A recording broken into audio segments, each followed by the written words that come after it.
Hello friends, இங்கே பாருங்கள். தர்பூசணியை ஒரு நாளைக்கு ஒன்று வாங்கினோம்னா ஆஃப் கட் பண்ணி ஃப்ரிட்ஜில் வச்சிட்டோம்னா ஜில்லுன்னு இருக்கும். அதை எடுத்து கரண்டியில் இது பண்ணி மிக்சியில் ஃபுல்லாக போட்டு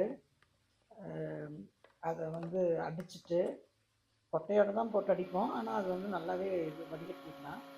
போட்டு அதுவே வடிகட்டி தான் வரும் பாருங்கள். அப்படியே இது ஊற்றினோம்னாவே வடிகட்டி வரும். அதை நல்ல ஒரு குண்டா நிறையா ஊற்றினோம்னா அதுக்கு ஒரு ஃபுல் எலுமிச்சம்பழம் புளிஞ்சு விடணும். அப்புறம் ஒரு ஸ்பூன் உப்பு போடணும். சர்க்கரையெல்லாம் போடுறதில்ல. போட்டு கலந்து ஃப்ரிட்ஜில் வச்சுட்டு அப்படியே குடித்தோம்னா அவ்வளோ சூப்பராக இருக்கும். நீங்களும் அது மாதிரி குடிச்சு பாருங்கள். சர்க்கரை இல்லாமல் போடுற ஜூஸு. தர்பூசணி ஒரு நாளைக்கு ஒரு ஆஃப் பழம் செய்யலாம். அடுத்த நாள் ஒரு ஆஃப் பழம் செய்யலாம்.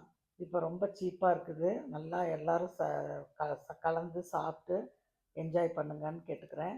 தர்பூசணி ரொம்ப உடலுக்கு நல்லது.